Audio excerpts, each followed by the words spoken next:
이 믿음은 뭔가? 이 믿음이 구원을 이루게 하였다라고 말씀하시는데 이 믿음이 뭔가 얘기를 해보려고 합니다. 오늘 제목이 이렇다고 믿음에 대해서 모든 것을 다 설명하거나 이해하게 되리라고 생각하지는 않습니다. 그런데 저희가 좀 놓치고 있거나 간과한 부분들 그리고 확장해서 생각할 수 있는 부분을 함께 생각하면서 이렇게 여러 가지를 좀 보려고 그래요. 여러분, 예수를 믿는다라는 의미가 이거는 적어도 아니었으면 좋겠습니다. 우리가 어느새 좀 이렇게 너무 좁고 옹졸하게 생각하는 것 같은데 예수를 믿는다라는 의미가 믿지 않으면 지옥가 정도로만 설명되지는 않기를 바라겠습니다.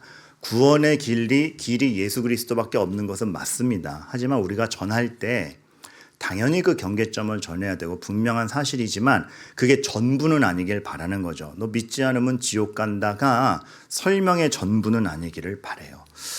왜냐하면 이제 오늘의 정황에서 좀 설명을 드리겠습니다. 오늘 본문을 두고 많은 설교자분들께서 일단 먼저 하시는 얘기가 무엇이 있냐 하면 하나님이 나병 환자 형편에 들어오셨다라는 거죠. 그러니까 예수 그리스도를 믿는다라는 게 무엇인가? 하나님께서 내 형편에 알아볼 수 있는 모습으로 들어오셔서 항변을 들으시고 설명하고 교제하고 낫게 하실 만큼 예수 그리스도를 통해서 우리가 보게 되는 건 하나님의 사랑과 구원은 정말 이렇게까지 진심이구나 그거 아는 것입니다. 여러분, 믿음이라는 것은 하나님께서 어떤 마음과 의도를 가지고 정말 예수 그리스도를 걸고 우리를 통해서 뭘 해주고 계신가 이거 알아가는 거예요. 그러니까 예수를 믿는다라는 건 천국 가는 티켓 끊었다가 아니라 하나님을 안다, 하나님의 마음을 안다, 하나님의 뜻을 안다. 근데 그 하나님이 그 뜻을 모르게 펼치신 것이 아니라 내가 알아볼 수 있는 예수 그리스도를 내 눈앞에서 내 형편에 들어오셔서 보게 한다. 이거죠. 그러니까 지금 그리스도는 승천하셨습니다. 그래서 낙원에 계시지만 그가 말씀을 주셨고 그 말씀과 동일한 신앙 고백으로 모이는 교회들에게 두세 사람이 내 이름으로 모인 곳에 나도 그들 중에 있느냐라는 여전한 약속이 있는 것을 보면 하나님께서는 여전히 내 형편에 알아볼 수 있게 들어오셔서 실제 역사를 하신다라는 그것. 여러분, 기적 능력 이게 말씀보다 앞설 수 없는 이유 중에 하나입니다. 우리 이거 먼저 알아야 됩니다. 오늘 나병 환자도 돌아온 나병 환자는 나았다 놀랍죠. 근데 나았다에 끝난 게 아니라 이거를 낫게 해주신 분이 이분이며 이분에게 신적 권능이 있고 이분은 나를 낫게 하고 싶어 하신다라는 그 하나님의 권능과 하나님의 사랑과 그 나중에 끝에 설명하겠지만 이것이 단지 표면적 개선이 아니라 내 힘으로 극복할 수 없는 죄의 문제를 솎아내신 거구나를 딱 고백하는 그것. 당신은 우리를 낫게 할 수 있는 분이며 그걸 원하시는 분이며 당신은 그 능력을 나를 위해 쓰시는군요. 감사합니다가 나오는 거죠. 그러니까 교회가 그러한 하나님께 대한 감사한다가 감사 이렇게 막 명령이나 슬로건으로 주어지는 것이 아니라 정말 그 하나님의 뜻과 마음을 그리스도를 통해서 실감나게 알기 때문에 터져나오는 감사인가. 이러고 성경 읽으면 성경 곳곳에 차갑게 읽을 수 있는 게 없습니다. 에베소서 어렵다라고 하죠. 특히나 에베소서 1장 3절부터 쭉 이어지는 그 정말 창세 전에 계획된 예정부터 시작해서 성부, 성자, 성령의 얘기가 쭉 나오는 그 헬라어 원문으로 읽으면 쉼표 하나 없이 한 줄로 그냥 몇 절이 그냥 되어 있습니다. 그러니까 여러분들 여기서 두 가지를 아셔야 되는데 그만큼 웅장하며 그것을 저 원어로 다 읽고 있다라는 얘기 이 두 가지를 같이 보셔야 되는데 거기서 보면 이런 것들이 다시 들어오는 거죠. 사랑하시는 자 안에서 하신 일이구나. 그러니까 그게 어떤 단지 우리가 개념적으로 아는 사실이 아니라 하나님께서 정말 사랑하시는 자 안에서 하신 일이고 그의 기뻐하심을 따라 된 일이구나. 이게 구원이 믿음은 천국가 이게 이 정도가 아니고 그가 정말 이거를 너무나 기뻐하시는 일로서 했구나. 그리고 그 구원받은 백성이 영광의 찬송이 되게. 그럼 하나님은 자기의 능력을 어떻게 증명하시냐 하면 사랑하시는 대상을 키워내는 걸로 증명하세요. 나는 위대해가 아니고 내가 나의 은혜와 사랑을 쏟아 부어 핏값으로 산 백성이 어떻게 되는지 봐라.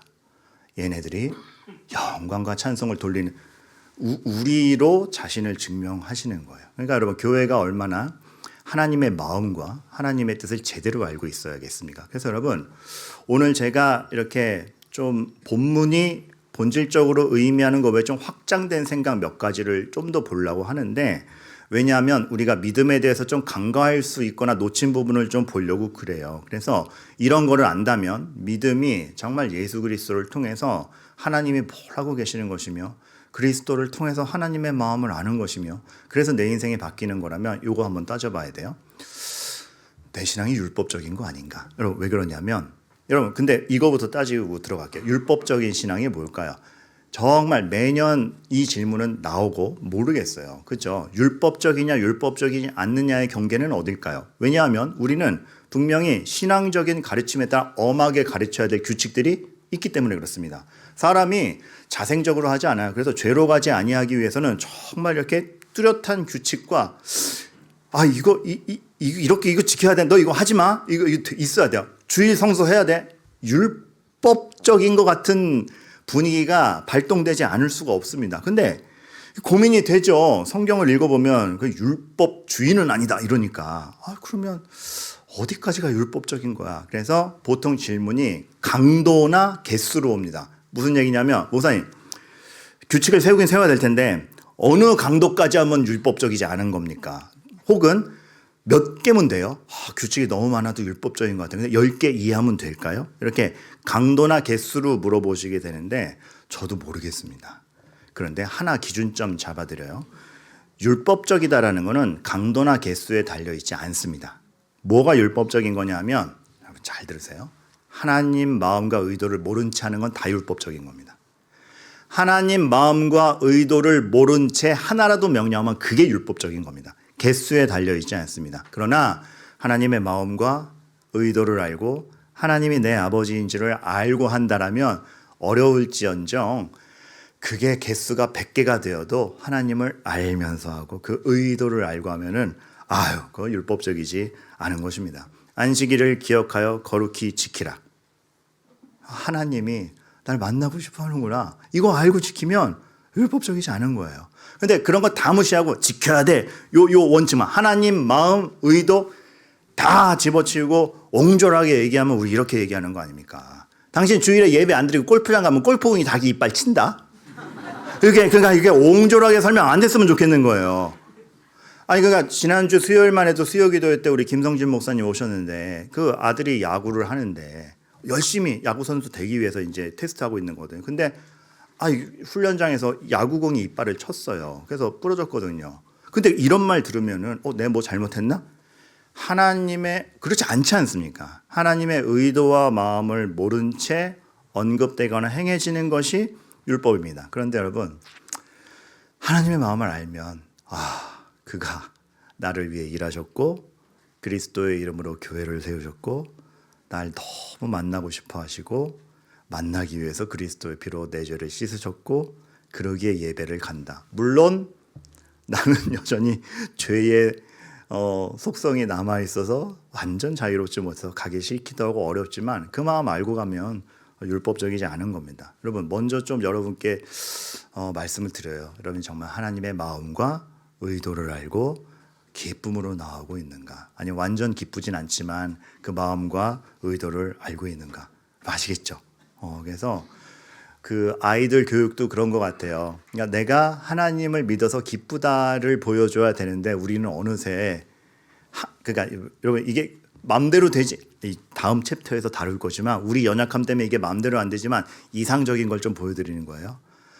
우리 엄마 아빠는 정말 예배를 드리는 게 너무 기뻐한다를 보여주는 게 자녀 교육이어야 되는데 우리는 어느새 너 가지 않으면 죽는다 이걸로 보여주잖아요. 그렇죠? 그 엄함도 필요합니다. 지금 아하하 웃으신 분은 뭐죠? 나도 그렇다. 이거 아닌가? 네, 여러분 이거 어렵지만 해야 돼요. 그리고 하나 그 불완전한 가운데 이게 있어요.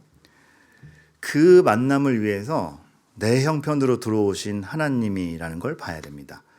그 웨스트민스터 신앙고백서에 오늘 이제 이 믿음이 너를 구원하였다. 뭐 이런 용어들과 함께 여러 믿음에 대한 게 연구가 된 다음에 구원 얻는 믿음이란 무엇인가 정리하는 챕터가 있습니다. 그런데 거기에서 웨스트민스터 신앙고백서에서 분명하게 얘기하는 건 그래요. 믿음이라는 것은 그리스도께서 우리 믿음의 창조자이시며 동시에 완전하게 하시는 분이다. 너무 위로되죠. 우리 실력이 아니라 우리 안에 믿음을 창조하시는 분이 주님이시고 그걸 완전하게 해가시는 분이 주님이시다. 이 얘기가 나와요. 근데 여러분 여기서 중요한 표현이 있습니다. 믿음은 한번 창조되면은 끝이 아니고 이 표현이 섞여 나오죠. 동시에 완전하게 하시는 분이다. 그러니까 성장이 있어야 된다는 거예요. 성장이 있어야 돼요. 그래서 그 챕터에 같이 쓰여 있는 말이 이거예요. 이 믿음은 약하거나 강한 정도의 차이가 있어서 종종 여러 방식으로 공격당하고 약해지기도 한다. 여러분. 오늘 이제 나병 환자 본문이 이것까지 가르치지는 않지만 확장해서 생각할 수 있는 것 중에 하나는 여러분 우리가 온전한 게 아니고 그리스도가 온전한 겁니다. 우리의 불완전한 자리에 그리스도가 오셔서 우리가 만날 수 있는 겁니다. 그래서 믿음이라는 거는 내가 증명되는 게 아니고 날 붙잡고 계신 그리스도가 증명이 되는 것입니다. 그러다 보니 그 과정 중에는 아까 얘기한 대로 약하거나 강한 정도의 차이가 사람마다 있습니다. 그래서 우리의 흔들림이라는 게 분명히 있죠. 저는 이런 생각을 좀 해보게 돼요. 나병 환자를 만나주시는 예수님 아닙니까? 그 현장에 들어와 계신, 그렇죠? 나병 환자가 주님을 알아볼 수 있고 그를 통해서 하나님을 바라볼 수 있는 그게 배경인데 이게 우리 교회 현실이기도 할 거란 말이죠. 영적으로 볼 때 정말 나병 환자와 같은 이들이 나와 주님을 만나는 현장이 교회인데 거기에서 교회가 해야 될 말은 뭡니까? 주님을 만나세요죠. 근데 교회가 가끔 뭐라 그래요? 나병 환자를 보면서 넌 왜 건강하지 않아라고 먼저 말을 해버린다는 겁니다. 이러지 말자라는 거예요. 그러니까 나병 환자가 나오면 주님을 만나면 해결될 수 있어. 나도 그랬었어. 가 나와야 되는데 너는 왜 건강하지 않아? 해버리면 이거 슬퍼지는 겁니다. 이 마음이 있는가? 하나님의 마음은 나병 환자를 볼 때 주님의 마음은 넌 왜 건강하지가 않아가 아니고 나에게 오면 나는 너를 고칠 사랑과 능력이 있어. 이건데 거기에서 그것이 주님의 마음인데 그 주님을 보여주지 못하고 우리의 시야가 너무 좁거나 딴 곳에 가 있지 않은가. 제가 초등학교 때 그런 경험이 있어요. 여러분들 어떠셨는지 모르겠는데 초등학교 앞엔 꼭 문방구가 있었어요. 근데 지금 또 요즘 어린 학생들은 문방구라고는 못 알아듣더라고요. 그래서 번역 들어갑니다. 다이소, 모닝 글로리. 그런데 문방구가 있었는데 보통 그렇지 않습니까? 무슨 교과목에 뭐 실험 준비물이 있거나 실습 준비물이 있어 문방구 가서 저 몇 학년인데요. 무슨 과목이요? 그러면 문방구 사장님이 이거 딱 꺼내 세트가 나와요. 저는 아직도 궁금해요. 과연 그 시절에 문방구와 학교 간의 카르텔은 뭐였는가? 저는 아직도 궁금해요. 근데 주옥같이 있어요. 그래서 뭐 문방구 가서 사면 됐기 때문에 준비 못 해올 건 없습니다. 그래도 어느 날 그 과학 시간, 자연 시간이었어요. 우리 때는 자연이라 1학년 때였어요. 근데 다들 막 그땐 과목명도 예뻤어요. 탐구하는 생활인가 그랬을 거예요. 슬기로운 생활, 바른 생활, 탐구하는 생활. 아무도 슬기롭지 않고 바르지도 않은데 하여튼 과목명은 그랬어요. 그죠? 근데 실험 도구를 사와야 되는데 1학년 때니까 어리버리 하잖아요. 아직 애들이. 2명이 안 챙겨온 거예요. 그래서 선생님이 안 챙겨온 애한테 이렇게 한 애는 좀 유독 그런 걸 잘 못 챙겨오는 애였어. 너 좀 안 챙겨왔구나. 선생님이 다음부터 미리 너한테 몇 번도 안 내줘야 잘 챙겨와. 오늘 친구랑 같이 봐. 근데 그 다음에는 갑자기 걔를 딱 보더니 엄하게 하시는 거예요. 너는 가지고 왔어야 되지 않아? 우리가 다 깜짝 놀랐어요. 얘는 유하게 해주시면서 왜 얘한테는 엄하게 하는가? 너는 가지고 왔어야지. 알고 보니까 걔가 문방구집 딸이었어요. 그러니까 기대치가 있는 거예요. 너는 가지고 왔어야지. 너는 가지고 왔어야지.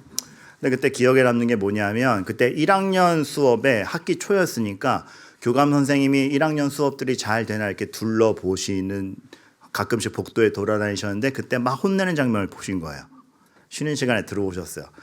이제 저는 키번호가 1번이라 항상 1번이라 이렇게 맨 앞에 있었고 선생님 테이블에 있었고 교감 선생님이랑 선생님이 얘기하는 거 지금도 기억이 나요. 그래서 교감 선생님이 김 선생님, 김정희 선생님이었거든요.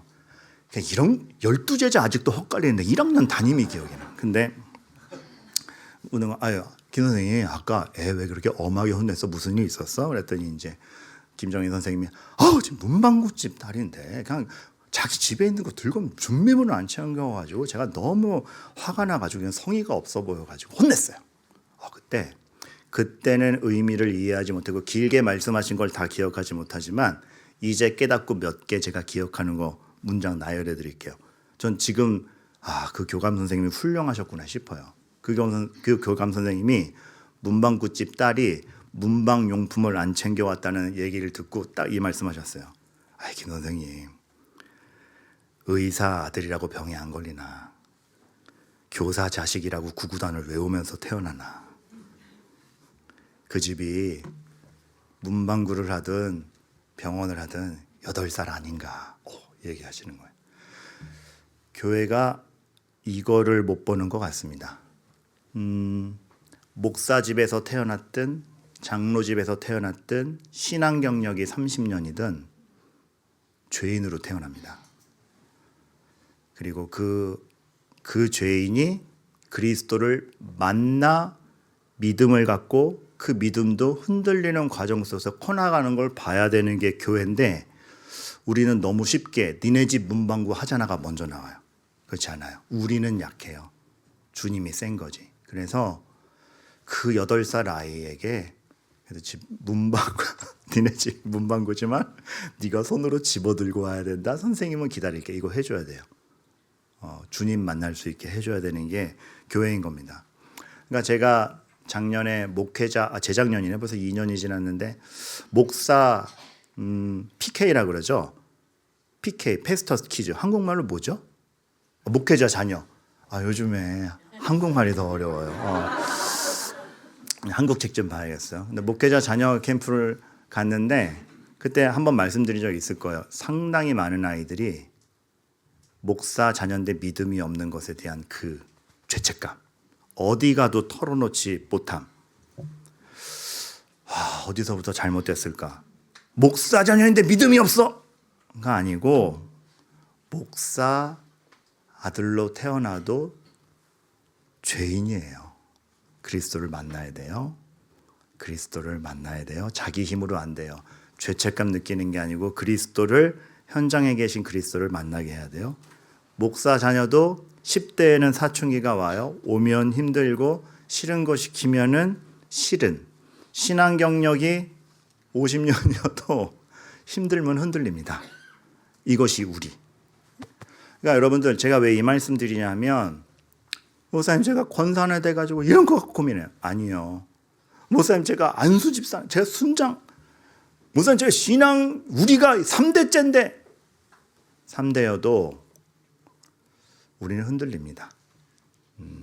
그리스도가 완전하신 것이지 우리가 완전한 게 아니기 때문에 그렇습니다. 그때는 자괴감이나 죄책감을 느끼실 게 아니고 그리스도의 완전함에 더 기대실 차례입니다. 그리고 그러한 기도 제목들을 나누실 수 있어야 되고 누가 그런 연약함을 얘기했을 때 쟤 안 그런 줄 아는데 왜 저래? 이러지 않으시는 겁니다. 능히 그럴 수 있고 나도 그럴 수 있고 그렇기 때문에 그리스도가 우리에게 왔다. 우리는 힘든데 그 형편에 주님이 오십니다. 거기에 대고 넌 왜 건강하지 않아?를 묻는 것이 아니라 주님이 만나 주셔. 이거 얘기해야죠. 그러니까 여러분 좀 쉽게 얘기하자면 앞으로 우리 교회에선 이 말이 안 나왔으면 좋겠습니다. 무슨 말? 쟤 왜 저래? 안 하시는 겁니다. 쟤 왜 저럴 수 있지? 그러나 그것이 결론이 되지 않기 위해서는 그리스도를 만나게 해줘야지. 이게 있을 뿐입니다. 좀 그런 넉넉함이 있으시기를 바라요. 지금은 이제 의학이 많이 발전돼서 이런 것들이 명확한데 19세기에 남겨진 어떤 글이에요. 그때만 해도 아직 이렇게 의학, 상담, 정신과 부분에 있어서 지금처럼 비약적 발전을 이루지 않았기 때문에 요즘에 이제 심리학자들이나 상담가나 이런 분들이 옛날 글들을 읽으면서 이분 마음의 상처가 깊었다. 이분 혹시 그 당시에 그런 진단이 없어서 그렇지 지금으로 치면 좀 심한 우울증일 수 있겠다 싶은 글들이 막 발견되곤 해요. 그 중에 하나 되게 유명하신 분인데 이런 말이 많이 나오는 거야. 안개랑 싸우는 것 같다. 그러니까 실체는 없는데 꽉 찬 거야. 그러니까 실체는 없는데 나는 막막함. 이거 막 벗어날 수 없고. 모양도 없고 설명할 수도 없는데 그냥 캄캄하다. 뭐 이유가 있는지 없는지 모르겠는데 나 오늘 아무것도 하기 싫다. 이 순간이 지나가길 기다려야지. 지금 아무것도 못해. 나 가만히 있을래. 막 이러면서 굉장히 의기소침하고 아무런 의지가 없는 말들이 많이 남아있는 거를 종종 보는 글이 있어요. 여러분 이거 누구의 글이게요? 찰스 스펄전. 여기서 또 누군데? 이러면은 이제 설교계 황태자라고 불리죠.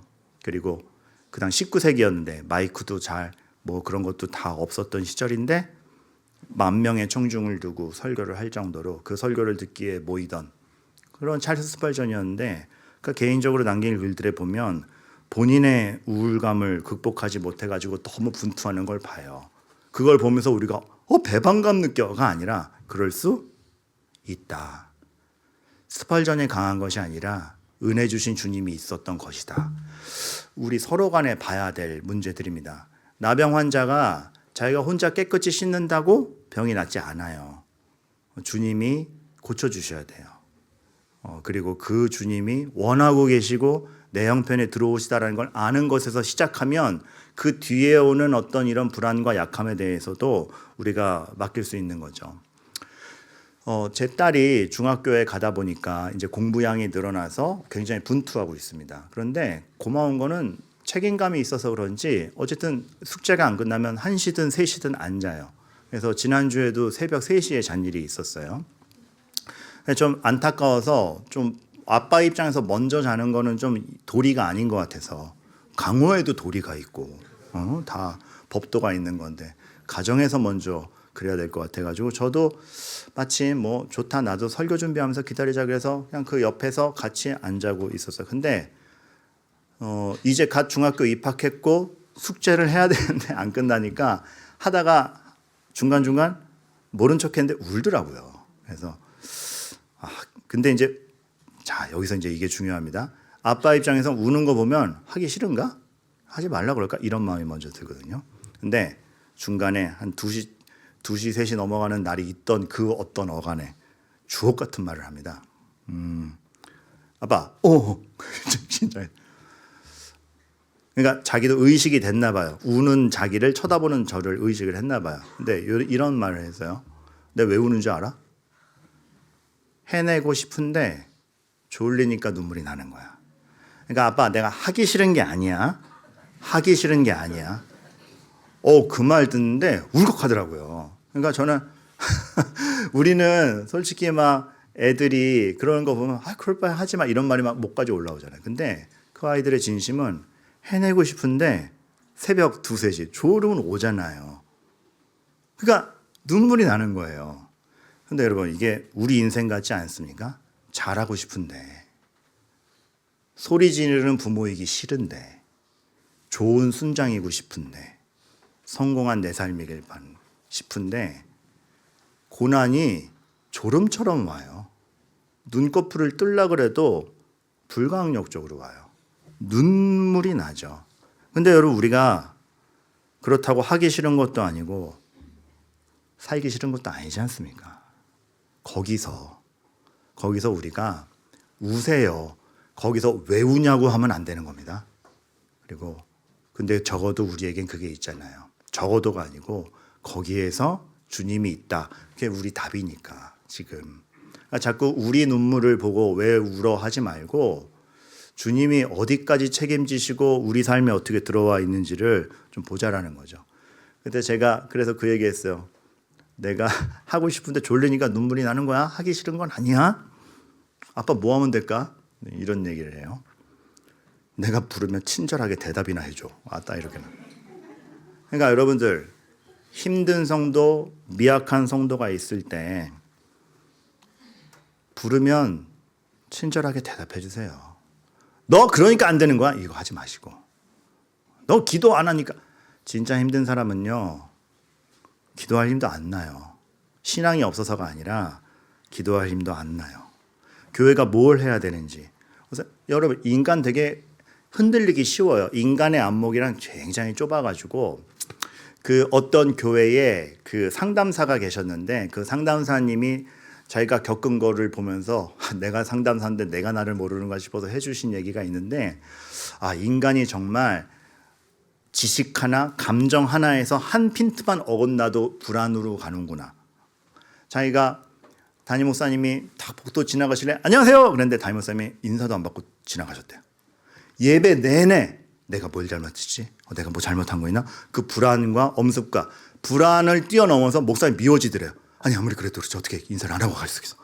그래가지고 그래 놓고선 저렇게 설교를 해? 막 이러면서 예배 내내 그 불안과 짜증. 그런데 예배 후에 알았대요. 목사님이 6개월째 불면증에 시달리다가 지난주부터 수면제를 먹기 시작했대요. 그러니까 주일이니까 어떻게든 자고 오려고 먹고선 자고 왔는데 개운하지도 않고 수면제 때문에 몽롱한 거죠. 실제 복도에서 평소와 같지 않고 성도가 있는 점수다 못 본 거예요. 그걸 아니까 마음이 풀리더래요. 그러면서 이 상담사님이 얘기하는 게 뭐냐면 인간이 하나만 몰라도 오해하고 하나만 알아도 확 푸는, 근데 인간의 시야는 제한되어 있는데 얼마나 약할까. 여기에서 우리에게 몰아닥치는 고난 가운데 우리는 얼마나 많은 것을 다 모르면서 오해하면서 결론 짓고 있을까. 하나님이 일하고 계시다는 것만 우리가 점점 알아가도 살 수 있지 않겠는가. 전 정답이라고 봅니다. 그러니까 하나님의 섭리, 하나님의 주권, 이스라엘이 포로기에도 일하고 계셨다라는 그 하나님의 일들을 우리가 제대로 알려준다라면 그게 답이 되지 않을까요? 매튜 풀이라는 목사님은 오늘 본문을 두고 그 얘기를 했어요. 그러니까 나병 환자의 그 믿음이 불안정한 것 같고 부족한 것 같지만 우리 이런 거 알아야 된다면서 뭘 얘기하셨냐면, 믿음은 직면하는 반대의 정도에 따라 측정돼야 된다. 이거 말 어렵죠. 무슨 얘기냐면 삶을 살아가다 보면 상황이 내 상황에 호의적이지만 않잖아요. 모든 고난이 날 방해하는 것 같고 반대하는 것 같고, 나병 환자 입장에서는 그 몸의 질병을 들고 있을 때 자기 정체성이 부인되게 왜 이렇게 살아야 돼? 그런데 그 직면하는 나를 부정하는 것 같은 반대의 고난에도 불구하고 주님을 부른다? 저는 저 같았으면 아무 의욕도 없이 죽기만을 기다렸을 것 같아요. 누굴 불러요? 왜 불러요? 그런데 주님을 불러 내 힘으로 안 되오니 고쳐주시옵소서가 나온다? 반대의 정도에 따라 측정돼야 되는데 큰 반대에 맞서서도 유지되는 이 나병 환자의 믿음은 위대한 믿음이다. 전 그걸 조금 확장해서 생각한다면 믿고 난 다음에 우리에게도 정말 여전한 고난과 어려움과 그 믿고 나도 왜 이래? 이게 더 심각하잖아요. 믿기 전에 왜 이래 보다 믿고 나도 왜 이래? 그 반대 정도에도 굉장히 시달리게 되는데, 거기에 대해서 여러분들이 여러분 자체를 우습게 보지 마시고 이 믿음, 이 자리에 와 있음이 사실 얼마나 은혜의 결과고 여러분들의 믿음이 빛나는 건지 좀 이거에 대해서는 여러분이 자부심을 느꼈으면 좋겠어요. 그러니까 목사님 저 오늘 아무 기대 없이 왔어요. 와이프가 끌어당기니 왔어요. 그러니까 대단하잖아요. 끌어당기면 버티면 되지 왜 끌려와요. 그게 아무것도 아닌 게 아니라고요. 납득이 안 되는 자리에 와 있다. 잘 믿던 사람도 위기 하나가 생기면 다 꼬여 보입니다. 납득이 안 되는데 와 있다. 하나님은 그거에 대해서 지금 빛난다고 하시는 것을 우리가 볼 때에 우리가 왜 서로 간에 교회가 격려해야 되는가, 주님을 바라보자라고 얘기해야 되는가, 그게 식상한 말이 아니라 진짜 우리들을 정도의 길로 가게 하는 것이죠. 리차드 백스터 목사님이라고 계십니다. 청교도의 어떤 아버지라고 불리죠. 굉장히 엄하셨어요. 굉장히 엄하셨어요. 그래가지고 그 규칙과 그 스트릭트함에는 뭐 장난 아닙니다. 괜히 그 청교도 자체도 굉장히 엄한 규율을 내세우는 걸로 알려져 있던 초반기인데 그때 청교도의 아버지라고 불렸으니까 얼마나 엄했겠어요. 실제로 어떤 목회 지침서 같은 거 보면은 그 워딩이 정확히 기억나지 않는데 예를 들면 마치 이런 겁니다. 목사는 짝다리도 짚으면 안 된다. 왜?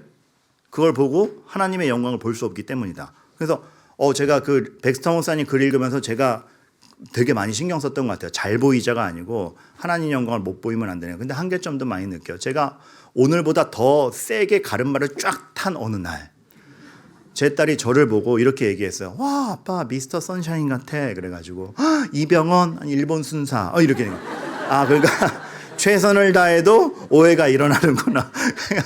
그런 것도 있는 거예요. 근데 그런 거 하나하나 다 짚으시는 분이었어요. 그래서 저는 막막히 상상하기로 이분 담임 목사님 교회는 진짜 장난 아니었겠다 싶은데 그 목사님이 얘기하는 건 그렇게 완성으로 이끌고 가시는 변함없는 하나님의 영광을 말씀한 거고 그 영광 속에 약한 인간은 약하지를 너무 따뜻한 마음으로 이해해 주셨어요. 그래서 이런 말들이 나옵니다. 유혹 받지. 유혹 받지. 근데 완전히 넘어가지만 않았으면 수고했다. 몸 아프지. 아파도 교회 나와? 이럴 것 같은데 그래서 아프지. 아프면 움직이기도 싫잖아.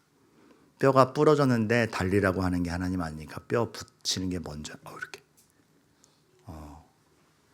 열병, 선망, 우울.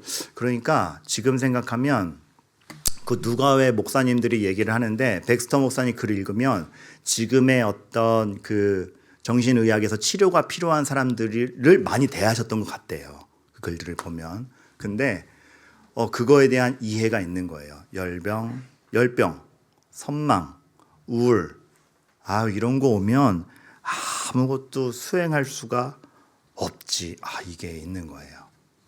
그런데 그래서 안 해도 괜찮아 이렇게 가는 게 아니고 이러한 어떤 마음 뼈가 부러진 사람, 근데 영혼의 뼈가 부러진 사람 모두가 있는데 거기에서 하나님의 시선을 두고 얘기하면서 너 왜 아픈 거야? 라고 하지 않고 언제나 이거 얘기했어요. 그리스도의 완전한 속죄가 부족해서 너희들이 멸망에 이르는 길은 없다. 이게 백스터 목사님 상담의 첫 번째 항상 명제였어요. 그러니까 그리스도가 우리에게 있다라는 게 도대체 우리에게 뭘 연결해 주는 건지. 그리고 이러한 것도 있어요. 우리는 오해할 수 있잖아요. 그러니까 특별히 마음의 병 같은 거는 이제 죄송한 말씀이지만 약을 먹게 되는 경우도 있고 이렇게 상담을 가셔야 되는 것도 있고 정신신경과 진료를 받아야 되는 게 있는데 우리가 그렇게 되면 나 자신도 막 그렇게 진료를 받아야 되는 게 되게 낙심이 돼요. 내 믿음이 부족해서 이런가 보다. 백성 목사님 그렇게 얘기 안 했어요. 그럴 때 분명히 우리는 영과 육의 존재로서 물리적으로도 해결해야 되는 부분이 있고 그게 마음의 병으로 올 수도 있다. 그러니 병원 가서 진료받고 하는 거, 약을 먹는 거, 하나님에 대한 창조자 하나님에 대한 순종과 겸손의 표현이니까 믿음이 부족하다 생각 말고 필요할 땐 가서 받으시라. 그래서 기도로 되는 영역, 정말 영혼의 문제가 있고 그리고 의료적 문제가 있는데 잘 구분하시라. 그러니까 지금 요즘에 그 의사 선생님이 놀라는 게 17세기에 어떻게 이런 의견을 가졌지? 왜냐하면 그때는 정신과라는 게 없었잖아요. 근데 목사로서 기도하면서 어떻게든 해결하려고 그러는 게 근데 이 근본에 그게 있다고요. 하나님의 시선 그리고 그리스도가 완전하지 우리는 유약하다. 근데 그 그리스도로 말미암아 우리는 나을 수 있다. 그럴 때 서로 간 펼쳐지는 모습들을 어떻게 관용하며 보고 어떻게 현명하게 대처하며 약한 걸 약한 것대로 인정할 수 있고 그것이 넌 왜 그래라고 하지 않고 서로 간에 오히려 더 많은 기도로 바라봐 줄 수 있는 여지가 되는가. 이번 주에 제가 본 여러 설교 말씀 중에 이게 참 감사했어요. 하나님에 대한 순종과 방금 말씀드리고 예수로 인해 펼쳐지는 하나님의 영광은 권력으로서가 아니라 우리를 편드는 주님의 자비와 긍휼로 드러난다. 그러니까 이 나병 환자의 현장에 계시고 그 부름에 답하시고 그것에 대해서 낫게 하시는 하나님을 통해서 교회가 그걸 보여주고 있나? 가끔 저에게 다 털어놓으시고 목사 이런 얘기까지 해서 죄송합니다. 이런 얘기까지 해야죠. 그리고 집에 가면 적나라해지시죠. 집에 가서 적나라한 것에 대해서 좀 고칠 필요도 있지만 너무 죄책감 느끼지 마세요. 집이니까 적나라할 수 있는 겁니다. 밖에서 힘들었다가 집이니까 적나라할 수 있는 겁니다. 물론 그 균형을 맞추는 게 필요하지만 그래도 집이니까 적나라할 수 있는 거고 받아줄 수 있는 사람들이 있으니까 적나라해지는 거 아닙니까? 교회가 집이라면 여러분 그러실 수 있죠. 멋진 모습만 들고 오는 게 아니라 오시는 거죠. 기도하시는 거죠. 오히려 그렇게 기도할 수 있으면 감사한 거죠. 저도 사람인지라 부정적인 기도 제목을 계속 받고 낙심되는 소식이 계속 오면 막 기도할 힘도 안 날 때가 있어요. 그러니까 그러면서 더 낙심되는 거죠. 제목만 몇 개 겹치기로 들어도 낙심이 되는데 당사자는 어떨까 싶은 거예요. 근데 그때 저도 딱 본 게 있죠.